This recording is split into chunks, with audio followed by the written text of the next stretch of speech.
Time now for Thimble Talk, brought to you by Thimble City. At Thimble City, we sell thimbles. Starring Tony Bolero and Sidney Pratt, with special musical guest Rory Bristol and our live studio audience. Now, let's talk thimbles. Hi folks, and welcome to another exciting edition of Thimble Talk, brought to you by Thimble City. I am Sidney Pratt, along with my co-host, Tony Schultz. He's the owner of Thimble City and also the man that makes this show possible. Great to see you today, Tony. Oh, thank you so much, Sidney. I want to mention again in this episode the fact that we have got a new segment coming up on Thimble Talk. It's called What's Behind That Wall?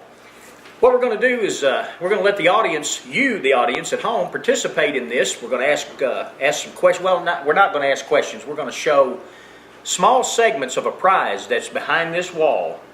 You're going to have to guess what the prize is, and then you're going to tell us what it is. If you win, you're going to win that prize, plus a chance to be in our studio audience here at Thimble Talk and have Rory Bristol sing personally to you. What more could anyone want? Hey. One thing I can say, and I know that the folks at home are already thinking it, it will not be a thimble behind the wall. Absolutely not. We're not that corny. No.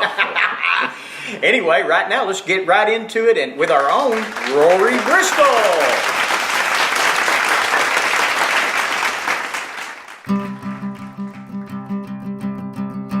Moving forward using all my breath. Making love to you was never second best.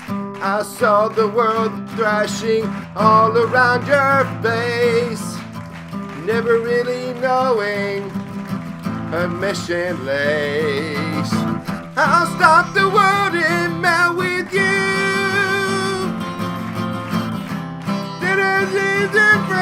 It's getting better all the time. There's nothing you and I won't do. I'll stop the world and melt with you.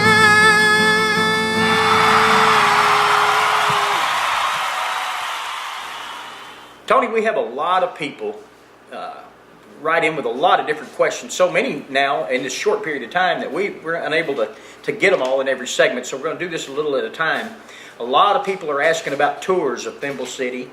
I think we've got one man, Ricky DePriest in Hohenwald, Tennessee, has asked about a trip. And we had mentioned before about several of us getting together and taking a trip to Thimble City. And he asked, are you taking a chartered bus?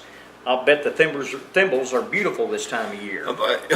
They are, Sidney, especially in the fall. The colors are so magnificent, vibrant, and elegant, glamorous, and scintillating. And yes, we have discussed, as you are well aware, of a trip possibly up into eastern Tennessee, where there is, of course, a couple of thimble archives, museums, and also natafactors. Now, this show's a little bit different, and we do need to try to answer a few questions that people have asked. And we don't have any particular thimbles to show this time, and I know that may be a letdown to some of you, but I think you're going to enjoy the show anyway, because we got some questions that people have asked, and they're wanting some answers. We're doggone it, we're going to give it to them. Well, yes, that's what we're here for, is information. Now, the first question is, and I'm not going to be giving out specific names on a couple of them, but the first question is, how did the thimble affect the outcome of the American Revolution? Oh, a great question. Indeed. I think that's someone that's fishing that's probably got a piece of the information.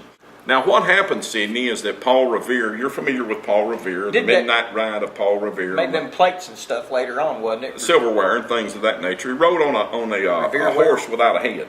Oh, yeah, no. And later on went through the desert on a horse with no name.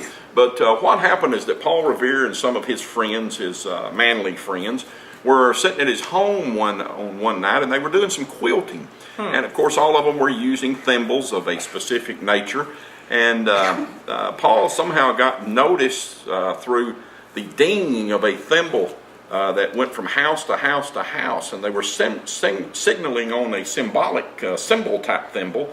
And when a symbol thimble. A symbol thimble, and when that came to Paul, of course, he was able to devise that through Morse code and go out and get on the horse and ride through the parameters of Philadelphia or whatever town it was that he was in, and warn them that the Brits were coming.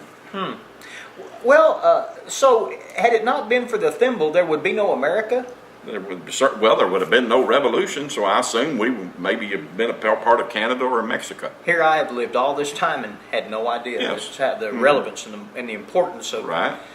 of the thimble. Another one is, a question asked, was how did a thimble affect the sale and purchase of the Louisiana Purchase?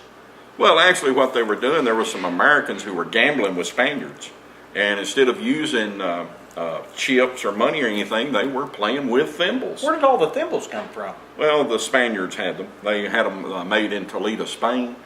Same place they make swords and knives and things of that. What's what Toledo, Ohio is named after.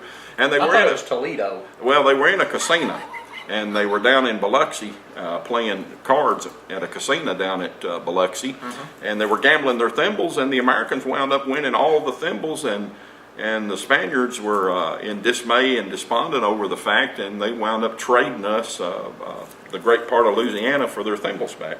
I had no idea. It's the truth. Amazing, amazing. That's all the time we have for the historical questions. Now we got a couple more questions from some people who have written in, and we want to encourage all the audience, the viewing audience, if you have a question, please go ahead, feel free to put it on Facebook, and we're going to have a Facebook page up soon, right? Yes, we Our very are. own. Hopefully within the next 24 to 48 hours. Great. That's really looking good. And of course, you're going to be able to address any question you may have directly to the Thimble Talk. My wife Ethel is working on that, and hopefully she'll have it done tonight. Nice. Hi, Ethel. Josh Keltner writes in. He's from Hornwall, Tennessee. I know Josh claims to be a fisherman.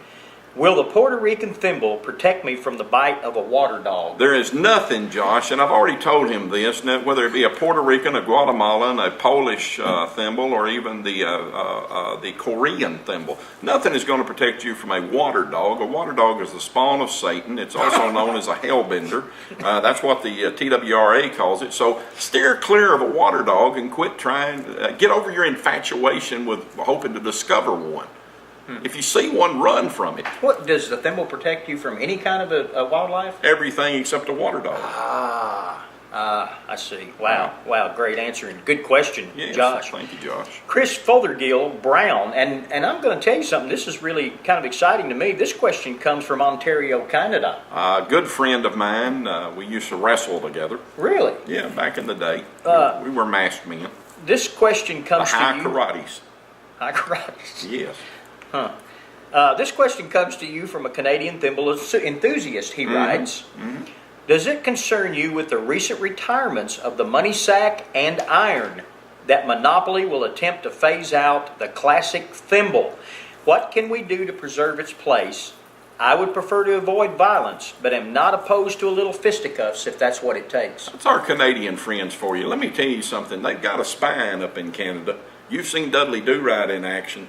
And when the Canadians get into action, I don't care which way he's riding his horse, he will strike, my friends. And if it takes striking, the people of Parker Brothers, and I'm going to tell you, I've known old man Parker for years. And if they're going to try to retire the thimble, it's time for us to stand up and be counted for, Sydney. And it's time for you to develop a spine and stand up and be counted for, just like my Canadian friends. Well, there are a lot of French in Canada, aren't there? Parlez-vous français? Interesting. All right. Well, I tell you what, that's about all the time we've got for another episode of Thimble Talk. Thimble Talk brought to you by Thimble City. And I'm going to tell you something, folks. Your response has been amazing to Thimble Talk. We're going to keep them segments coming to you. Be looking forward to What's Behind That Wall very soon.